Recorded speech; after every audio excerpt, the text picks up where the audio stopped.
Are we ready to go move on, Teresa? Yes, go ahead. Thanks for those of you who have already shared something good that's happening. We're going to keep going, but if you've just joined us, feel free to drop into the chat box who you are and where you've come from today. Hello, everyone. I want to welcome you to our CIOST Reimagined series. I want to also let you know this is our last session in the series. Just before we get started, we have some guests in the building, or I should say guests on our platform today. They're from NAMI. They're presenting the Make It Okay campaign, talking about mental illness. We have Catherine Shea, Dr. Mona McCauley Witters, and Tanner Slather that's going to present to us. But before we get started, I want to just do a little, some quick housekeeping. My name is Teresa Slaughter. I'm one of 3 of the OST enrichment coaches. I'll go ahead and let my other team members introduce themselves. Go ahead, Mallory. Hi everyone, Mallory Reesberg here. I'm one of the 3 out-of-school time enrichment coaches.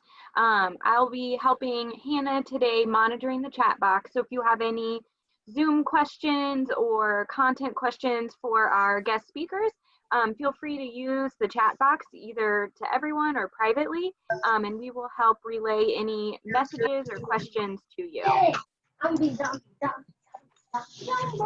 Hi all, I'm Hannah, the 3rd enrichment coach. And like Mallory said, we'll be watching the chat. Drop any questions or comments you have as we're working through the presentation. If you have a Zoom question, you can privately chat us, just like Mallory said. And then I'm going to pass it off to Brittany to introduce herself. Hi everyone, this is Brittany Samuelson and I'm the network lead of the Iowa After School Alliance. We help coordinate the OST Enrichment Initiative and all the good work that the coaches do in Central Iowa. I'm going to be furiously taking attendance, so I'm going to turn off my video so you don't see me writing everything down. So thanks for being here today. All right, well, thank you. Moving along. There are several things that we have done in our sessions to encourage engagement. We have our chat box. We like for you to utilize that. That's just a way for you to answer questions. If you have any questions to ask, we can answer them. As Mallory and Hannah said, they will be monitoring the chat box, as well as just connecting with others. You may want to privately chat with someone within the session as well. We ask that if you could, with your video, if you could add your name. This just kind of adds a personal touch to the session. It's easier, and then it's also easier to interact as well. And then if you need to step away at any time, that's fine, that's okay. Just make sure that with your video, that you turn your video off and you mute yourself. And for the sake of this session, we have everyone muted. As you're coming in, please, again, mute yourself. And just a quick reminder, at the end of this session, we will drop in the chat box our post-session survey to receive DHS credit. We will also be dropping in the chat box NAMI's survey that they have as well. So be looking for that at the end of this session. Go ahead, Hannah.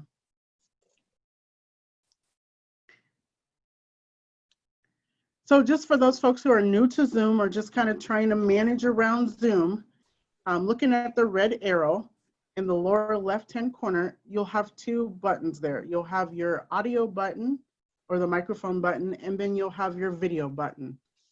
If you see a red line through that, that lets you know that it's off. If you click on it, it'll of course, turn it back on. But again, we're asking you for the sake of this session that you have your mute button off. Going to the middle of your screen with the green arrow, you'll see a little chat box. That if you click on that, that will pop up your chat box and you can talk to anyone in the session itself. Or if you click on where it says everyone, you click down, you can select someone within the session and talk to them privately. Go ahead, Hannah. Okay, to our objectives today. As I said before, we have some wonderful guests for you today. We have Catherine Shea, she's the board VP. We have Dr. Mona McCauley Witters, who's the executive director of NAMI, in Lynn County. And then we also have Tanner Sather that's going to be with them as well, and he's an intern. They're going to be presenting the Make It Okay campaign. And this is a campaign that builds awareness around mental illness, as well as get people in discussion.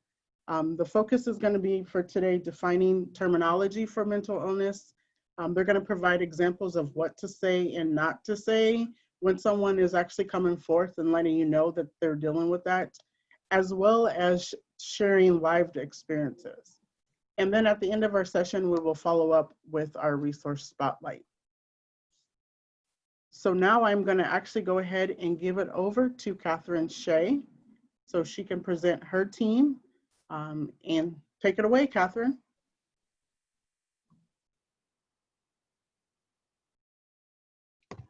Can everybody hear me? Yes, I can hear Okay, you. thank you. Okay. Yeah. Yep, you're good. Okay. All right. Well, thank you everybody for having us and joining us today. Like they said, my name is Catherine Shea and my co-presenter is Dr. Mona McCauley-Witters, and then we are having an intern Tanner join us today as well from NAMI Lynn County. My background includes about a decade of psychiatric nursing experience working with children and families, and I recently just graduated as a psychiatric nurse practitioner, and I start my new career next week, so I'm super pumped for that. I'm also acting board vice president of NAMI Lynn County, so anybody who's not familiar with NAMI stands for National Alliance on Mental Illness. It is the largest national mental health advocacy organization in the country, and then we have state and local affiliate levels. So we're the local affiliate for Lynn County, and I will let Dr. McCauley-Witters introduce herself as well. Can everybody hear me now? Mm-hmm. Okay. Thank you, Catherine and Mallory, Hannah, and Teresa. We're very excited today. As Catherine alluded, I am the new executive director here in Lynn County. So you may have heard and met some of our counterparts from NAMI Lynn County, NAMI Johnson County. There, as Catherine mentioned, there's quite a few of us organizational wise throughout the state.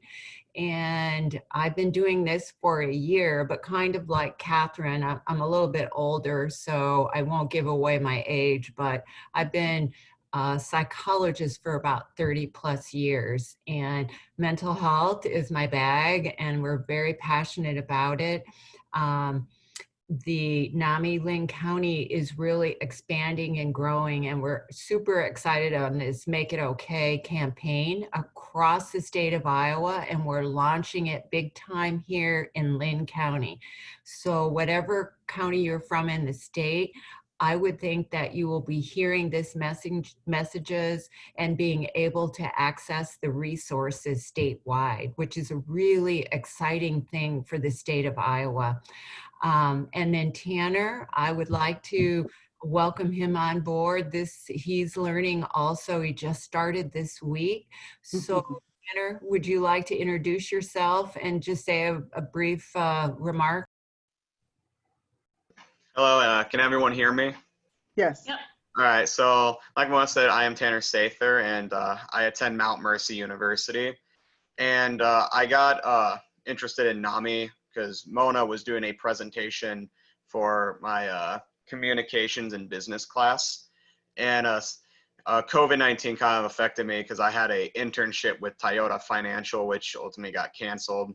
So I really didn't know what my summer plans were. And then I remember Mona, she said she wanted students to help out with NAMI. So I contacted her, and now I'm interning at NAMI, and I do have some good background working with nonprofit organizations. So I'm going to use that background to help out. Wonderful. Okay, well, thank you, Tanner and Dr. McCauley-Witters. I am going to go ahead and just mention and reiterate that there are just a couple of opportunities for interaction through the chat box within the presentation. But please, if you have a question about something, for sure it can be brought up during the presentation. However, I will ask if we can keep the maximum amount of questions for the end. That would be great, so we can just get through it because there's a lot of good stuff. And if we don't have time to answer all your questions, we would be happy to have you send it to my email and we can get them answered for sure. So we are here today to talk about mental illness. It's a hard subject for me to discuss openly, and the goal for today is to help you become more comfortable with it and hopefully take what you learn and apply it in your professional and personal lives. You can go ahead and go to the second slide. Sorry, I'm Zoom impaired today, so somebody's helping me out. I'm sorry, go to the third slide. There we are. On this slide is information gathered from the Community Health Needs Assessment completed by local Iowa public health agencies every 5 years across the state. In 2016, mental health was identified as a top health issue in 86 of the 99 counties. Honestly, I don't know how it's not all 99 there. As our efforts for Iowa to become the healthiest state in the nation, we identified the opportunity to support conversations to reduce the stigma of mental illness. We learned about similar work of our neighbors in Minnesota, and they actually started the Make It Okay campaign, and they launched it in 2012, and they were kind enough to share it with us. So the Healthiest State Initiative launched Make It Okay Iowa in 2019. Go ahead and flip the slide.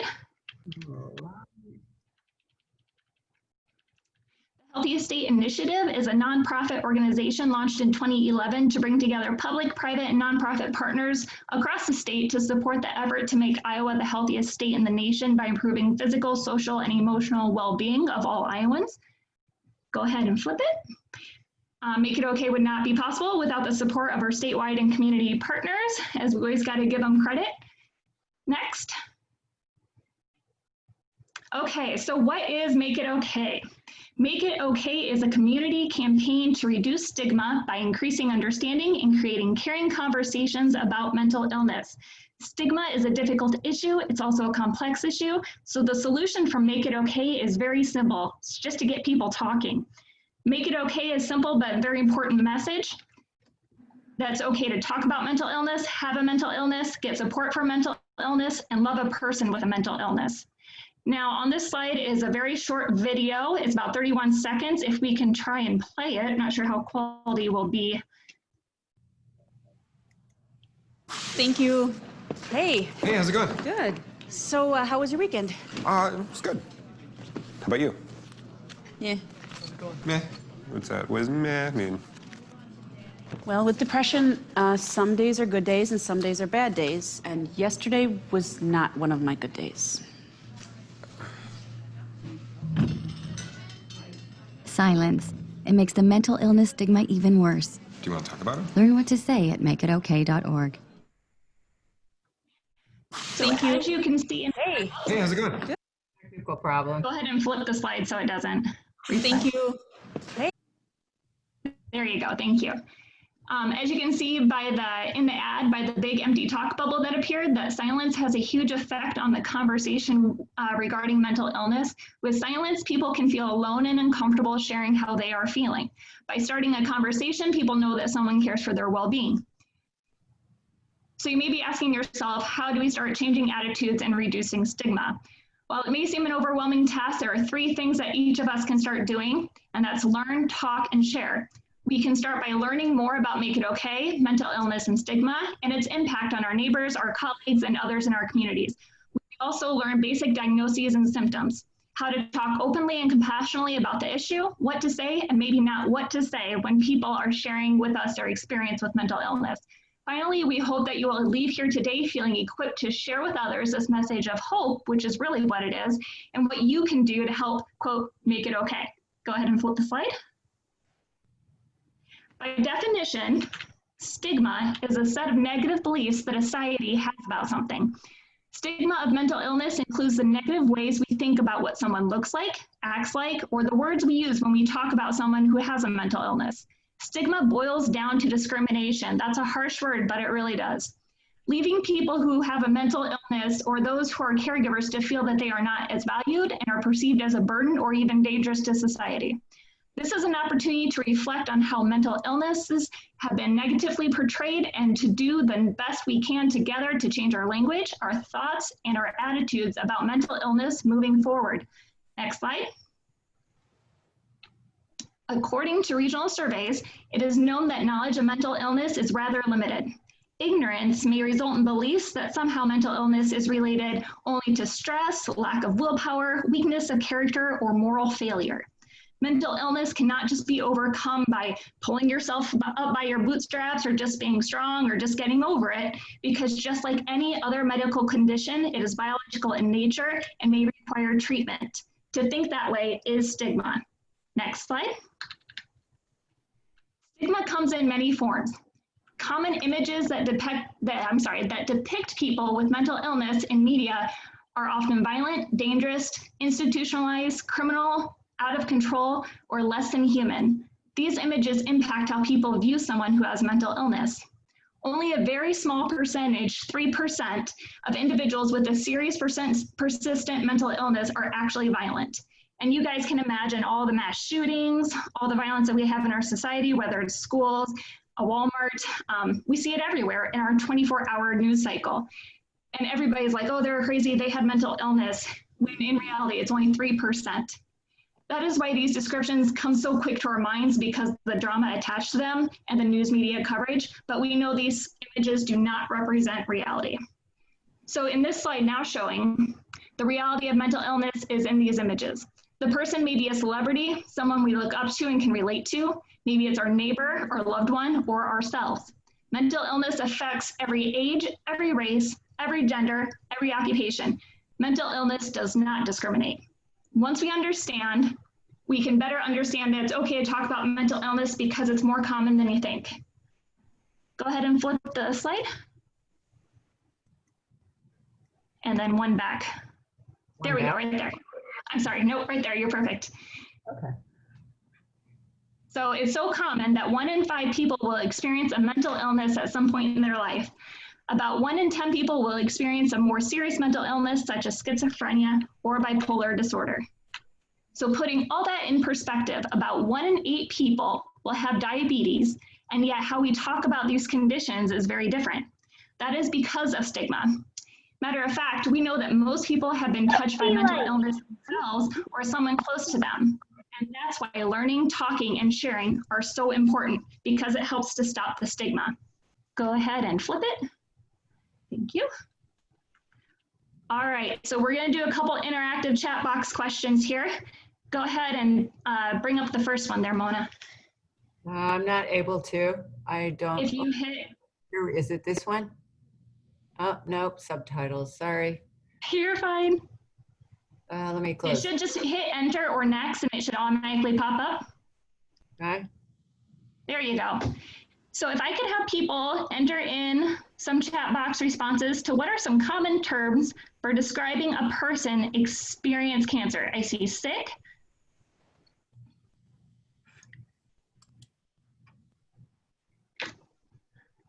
depressed, brave, tired, strong, worried, Great. recovering, fighting, lonely.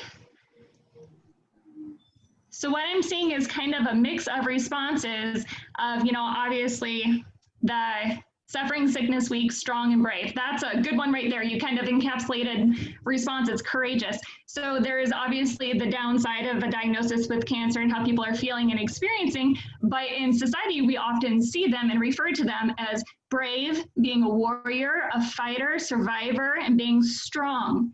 So then, Mona, if you wanna click the next one and then bring up the next question.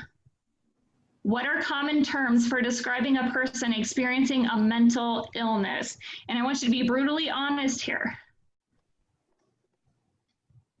Unstable, that's a great one. Broken, lazy, struggling, suffering, crazy, suicidal, angry, cray-cray, attention-seeking, crazy, abnormal, freak, weirdo. Yeah. All those are very true. And what we do in reality is a lot of us, broken, frustrating, we use these words and we don't even think twice about how they may impact someone who is right next to us who has a mental illness, because we just don't know. It's very invisible and not something that's commonly talked about or advertised because of these stigmas are so negative.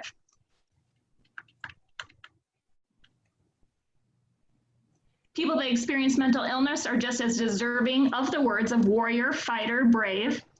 So why is there such a great difference in the words used to describe the two illnesses?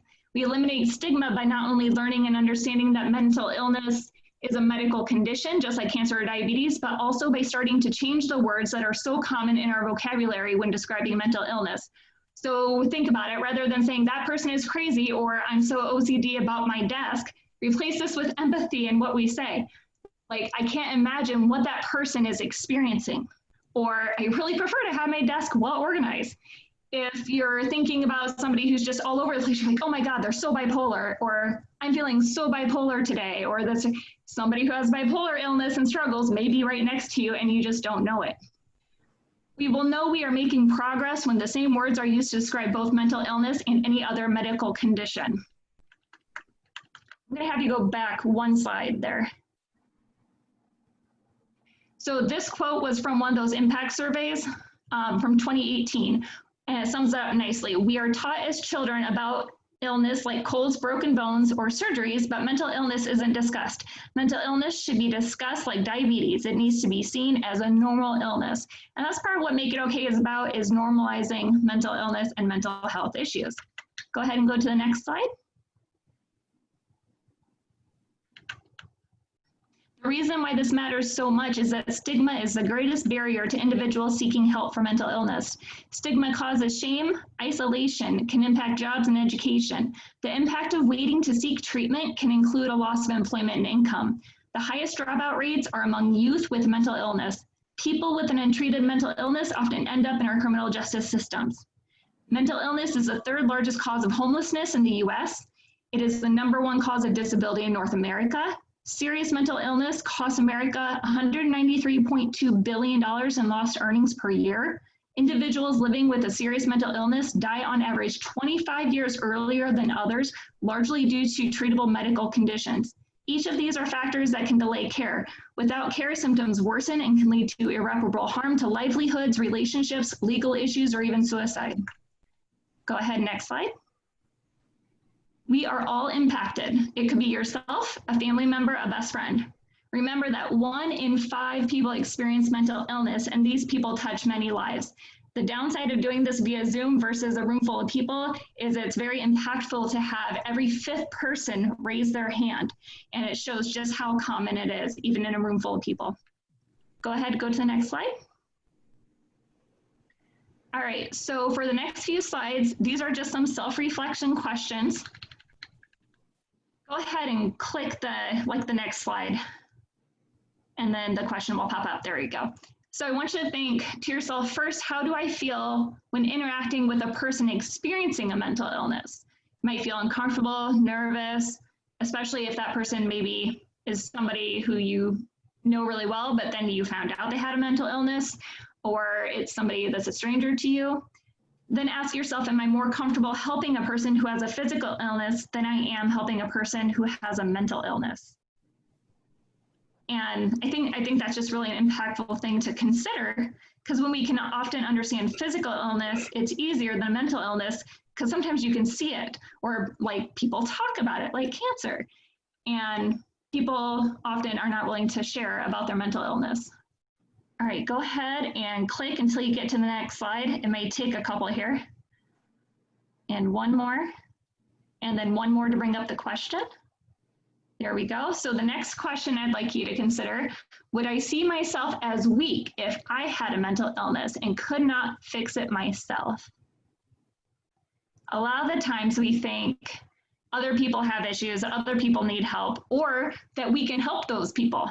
But a lot of times, especially us who are indirect service providers or care for others, we oftentimes kind of deny ourselves that we may have something wrong with us that we need help with, or that we have a mental illness that we need treatment for. But if we're taking care of others, well, we don't have time to deal with that. We just keep on moving on. But we need to be kind to ourselves and hopefully say that we are worth it too.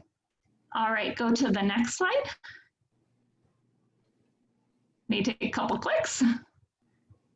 We love that little graphic. There we go, and one more. There we are. So this is actually a statement, and consider, do you strongly agree or strongly disagree with it, or anywhere along that continuum with your community, which can be defined in many different ways and is something, again, that will be different for each of you. A community may be your workplace, your faith community, your family, your neighborhood, or other groups that you belong to.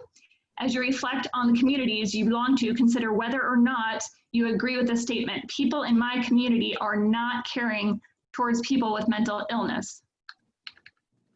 This may be a question for which the sliding scale comes into play, as I mentioned. In fact, according to the impact survey that we talked about earlier, 3 of 4 people strongly agree with this statement and believe that their community is not caring towards people with mental illness. So when we talk about this Make It Okay campaign, this is really where it comes into play across the state and where we want to make a huge impact from the largest metropolitan area of Des Moines to the smallest rural farming community. It's important to recognize that these questions each measure a different lens of stigma. The stigma we have towards others, the stigma we have towards ourselves, and the stigma others have towards those around them. In order to make it okay for others to experience mental illness, we need to make it okay for ourselves to experience a mental illness too. And I am going to pass off the rest of the presentation to Dr. Macaulay Witters. Okay, that's very good. Thank you. And I think you really highlighted things in terms of stigma and the Make It Okay.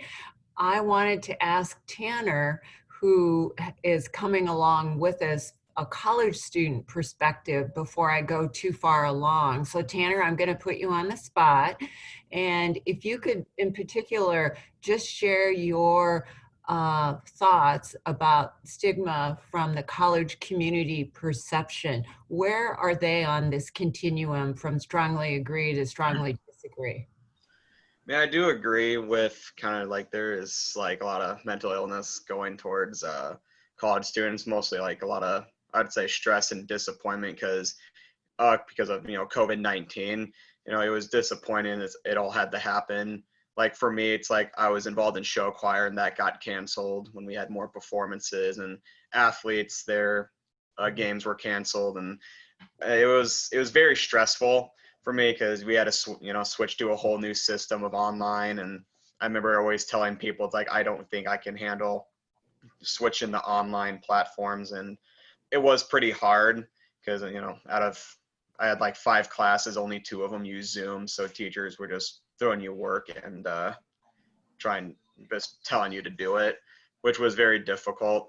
And it was stressing me out during the whole semester. But what really helped me was just realizing that we're all going through this. Even the teachers, they had to switch to the platform too.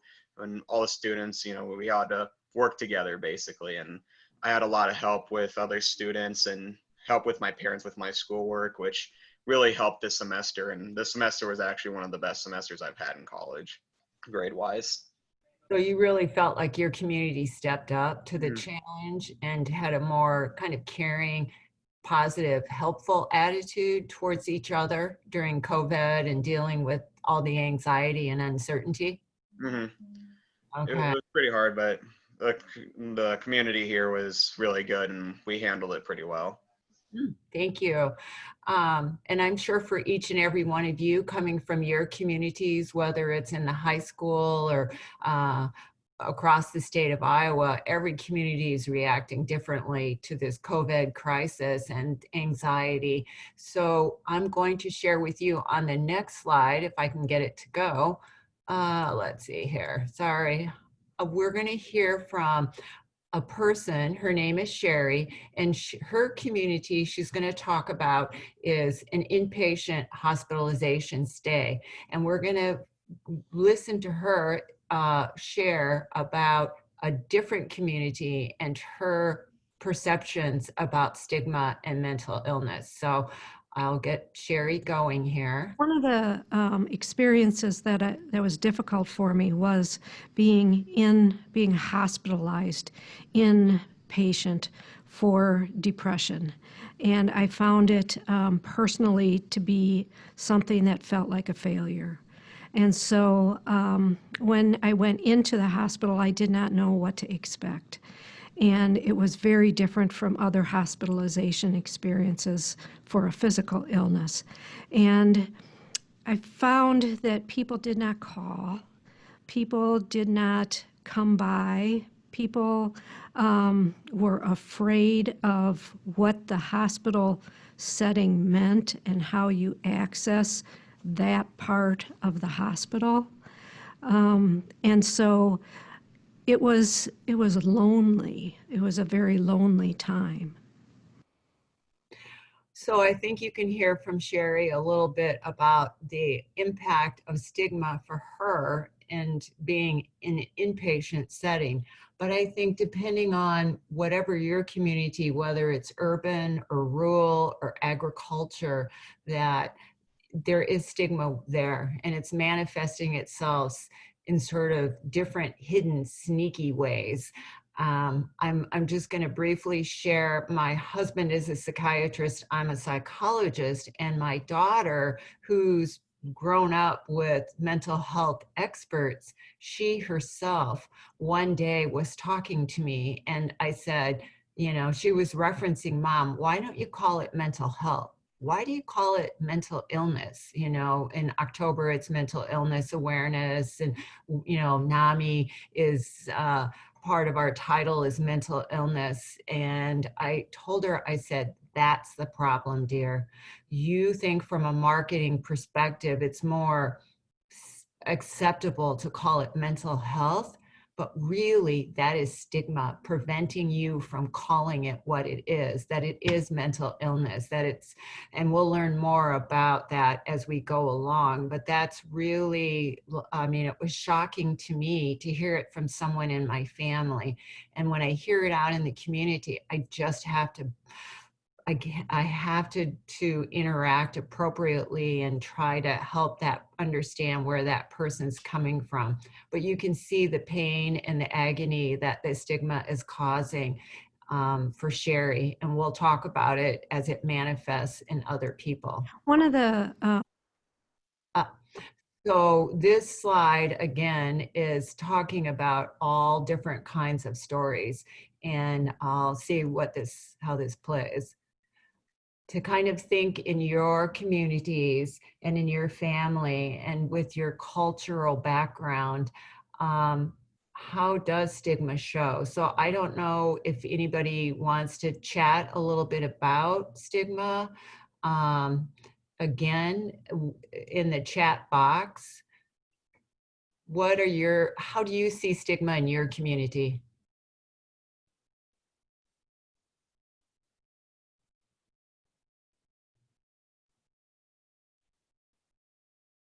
Well, I guess I can't tell. I don't see any chatting, so we'll keep going while you think about that. Teresa, did you have any comments at all, or Mallory? Oh, I just put in there that some people are ignored. Okay, I see that. Yep. Yeah, or they're, you know, if you see them on the street or if you know of them, you just keep walking by and don't even bother to ask how they're doing or even say hello to them. Exactly. They're ashamed. People avoid them. They're harshly, stigma causes people to harshly judge someone with mental illness. Oh, yes. I think Jody's commenting about people that are made fun of.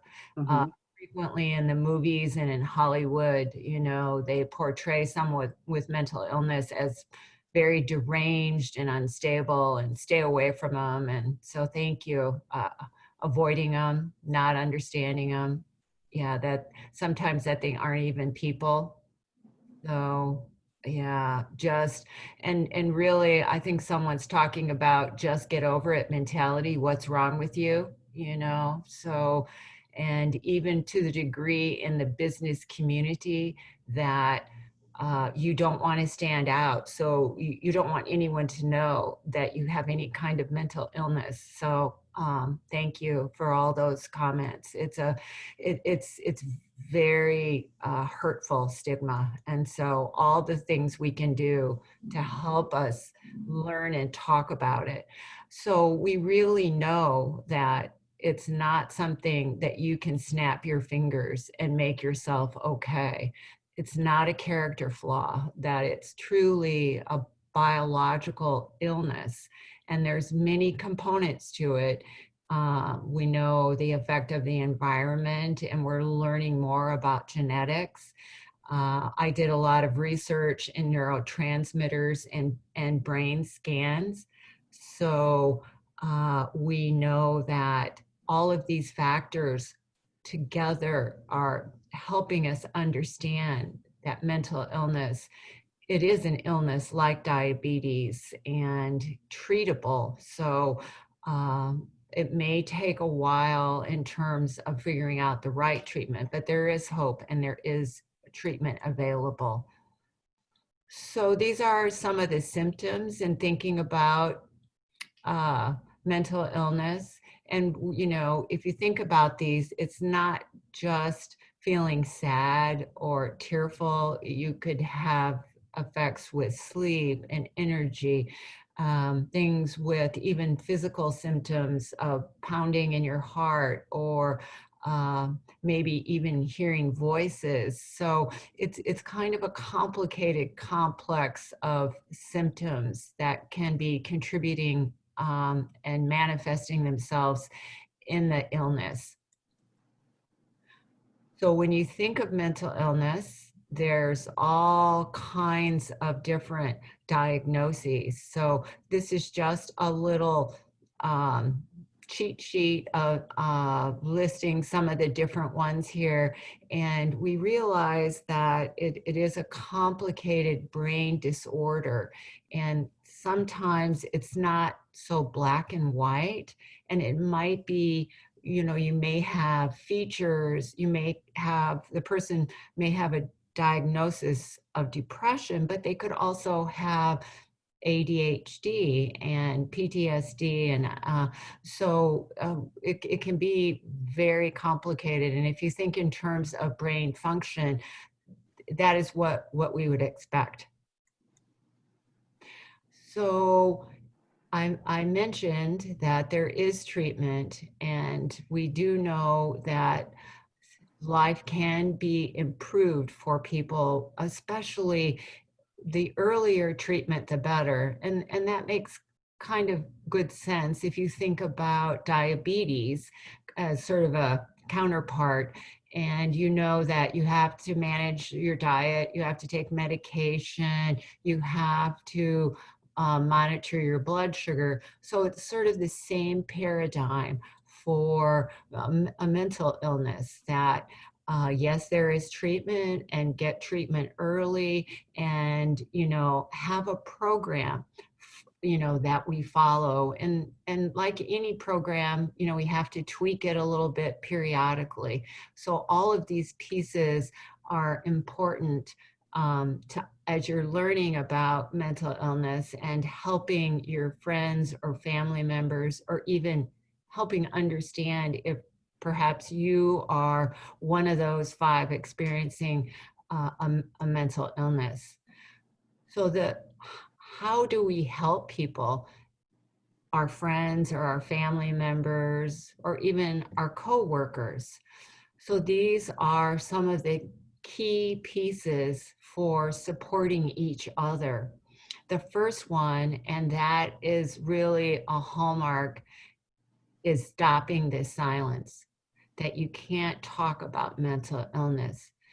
It takes so much energy to cover up and to hide something like mental illness. And really, in my work with patients, it's kind of like the white elephant in the room. Everybody knows it. All the family members know it. The teachers know it. You know, they see it. They feel it.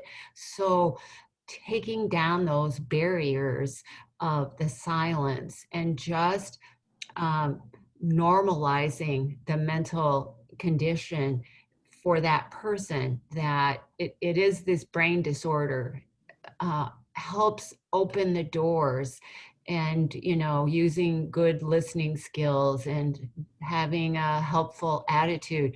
All of these things are similar concepts and ideas that we want to reinforce, much like you would do if your friend or family member had cancer. You would talk to them and volunteer to help them. They've even referred to it as the casserole wagon train, where everybody would have the sign-up sheet to make dinner one night, and typically that's not done in the past with mental illness. But the Make It Okay campaign, we want to normalize it. We want to help people help each other and have those conversations on making it okay for everyone. So we're going to listen here about some of the hurtful words to avoid. And probably in your career roles, we know that words are powerful tools. So we'll listen along here. Like a lot of people living with mental illness, I've unfortunately had to hear some hurtful language. I think one of the more common one in our society is crazy. I was talking with someone and sharing the fact that, I have a mental illness diagnosis. And the response was like, no, you're not crazy, Dan. And I go, I never said I was crazy. I said I have a mental illness diagnosis. And, that association with the word crazy and mental illness it's extremely tough. Yeah. So we're going to kind of speed along here to the next slide, because this is probably, I don't know, it's not showing. Here we go, on what not to say. And he talked about not saying psycho or crazy or some of those derogatory things. Here's kind of some other, what do you want to say, phrases that are very derogatory and hurtful. So we're not, it's kind of the snap out of it, pull up your boots, what's wrong with you? No, I mean, those really create a lot of harm.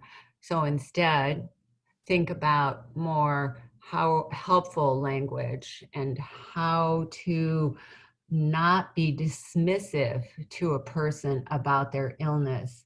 And really, if you don't know what to say, think about what you would say if someone just told you that they had a physical disorder like diabetes or a heart condition.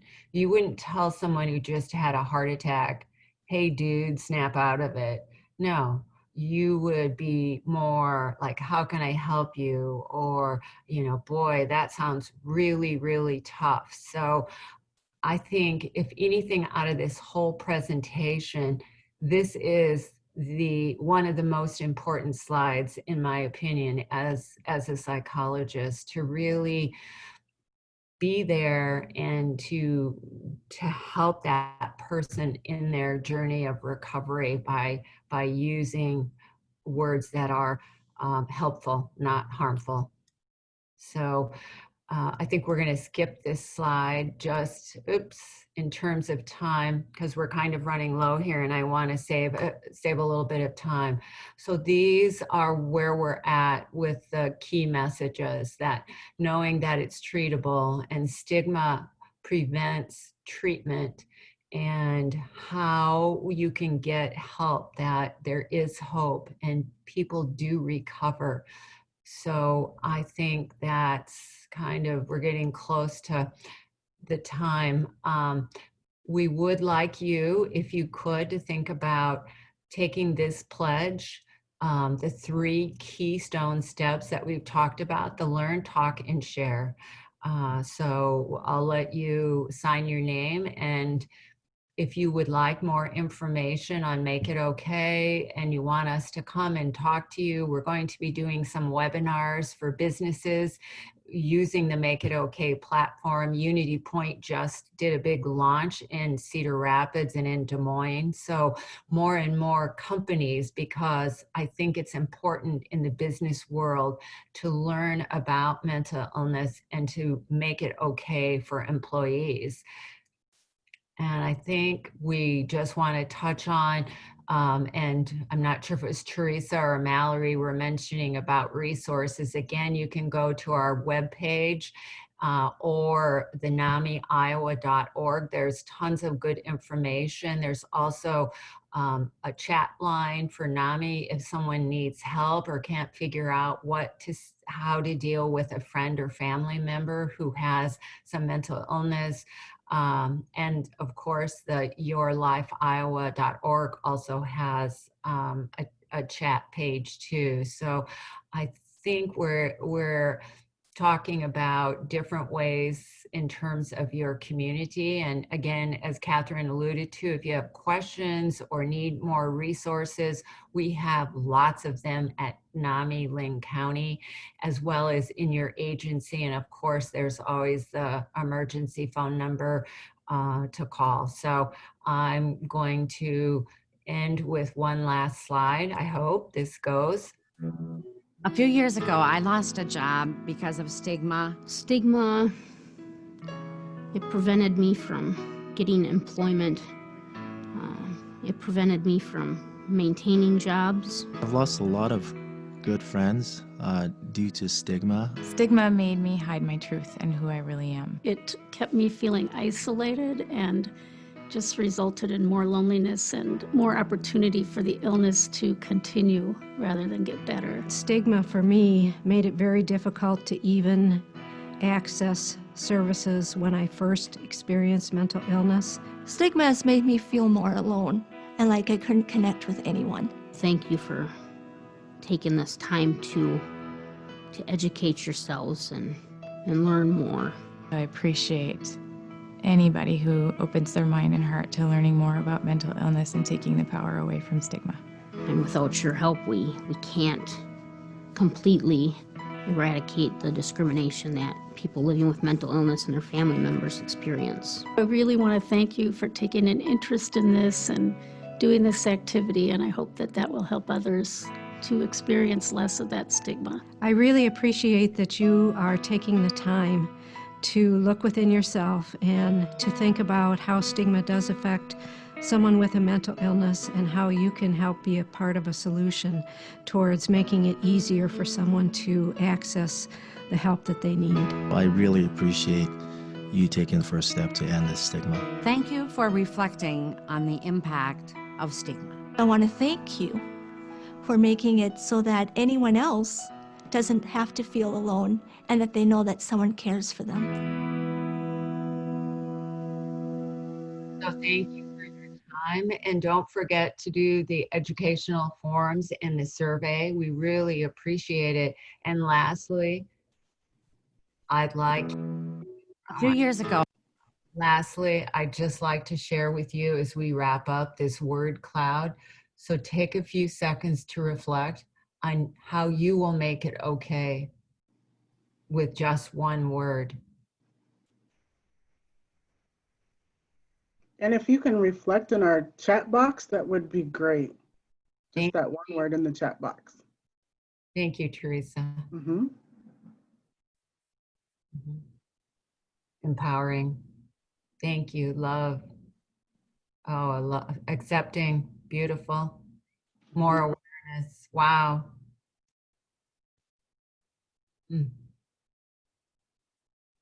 We'd love to hear your stories. NAMI Lynn County and Make It Okay. Anytime, please reach out to us. It takes a lot of bravery to share your story, but it's very freeing. Support. Thank you. Support each other. Accepting. Yeah. Love. Wow. Awareness. Gosh, guys, we really appreciate the feedback and this opportunity.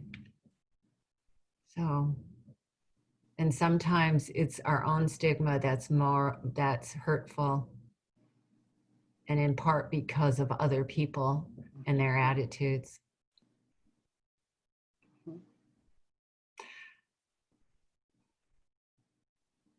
do we want to ask for any questions at all? Teresa, and Mallory, we just have a few more minutes left. How do you want to do the last part? I know we kind of ran short on time. We can ask for just a couple of questions. We're actually right where we need to be. We just got started a little late. But if anybody wants to ask a question or two, you could throw them in the chat. That would help. We have like 81 participants, so it'd be kind of crazy if we had everybody talking at the same time. So if anybody wants to ask a question, we'll open that up. Otherwise, we'll post their, oh, I'm sorry. Okay, someone asked. So that's actually a big question. So they're asking about a Make It Okay program for youth, or how would you recommend decreasing stigma with youth and promoting that with them?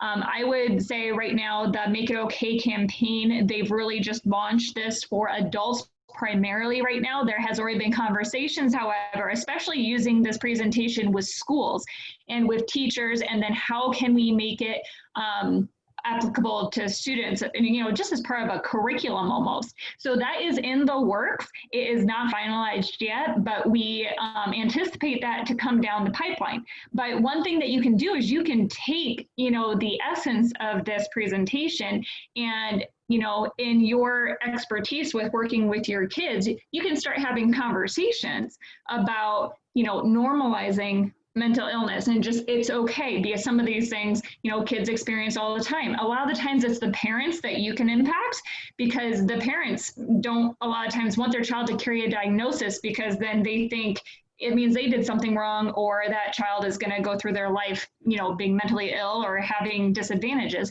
So it's normalizing it for parents as well, so that they then too can have a positive impact on their child and seek services.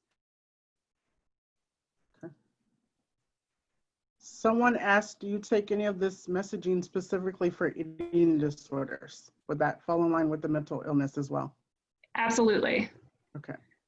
Eating disorders are categorized right along with mental illness.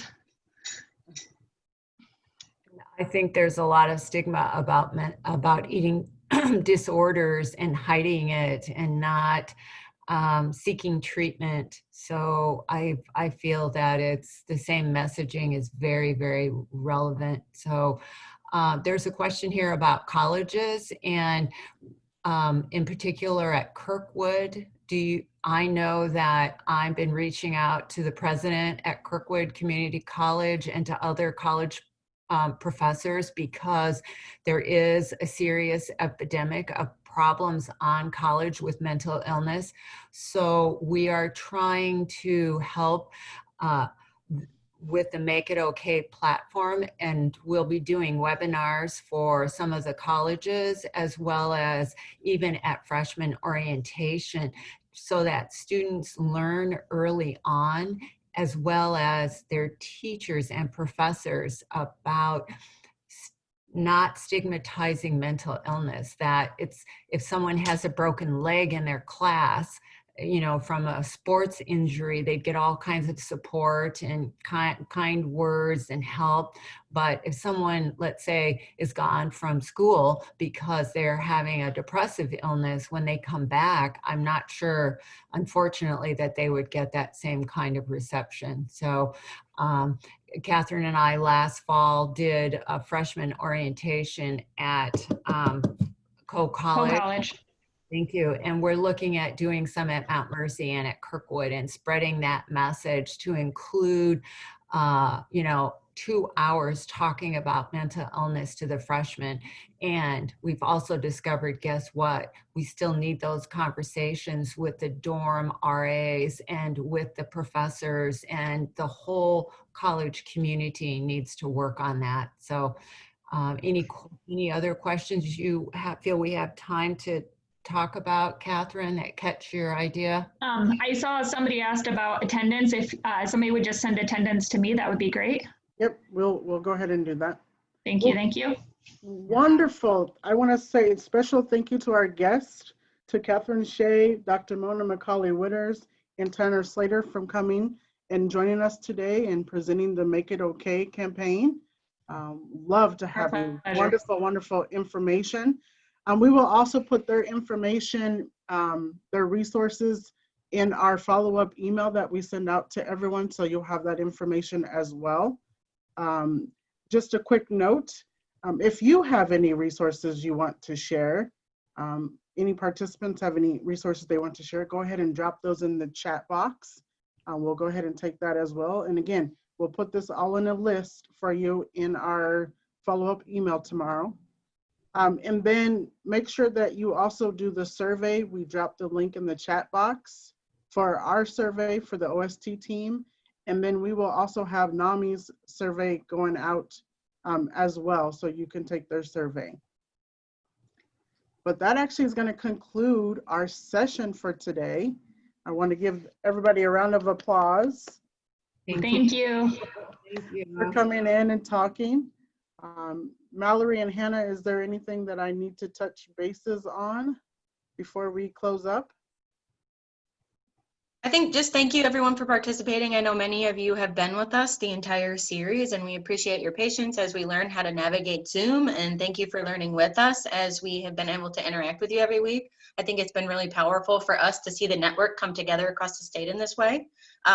So thank you for being here with us, and just know that the CIOST Reimagined series is coming to an end right now, but we're hoping to come back in a new way in a month or so. So keep your eyes peeled for more from us soon. All right. Bye. Have a great day. Yes. Thank you again. Thank you. Enjoy your day, everyone. Thank you. Thank you.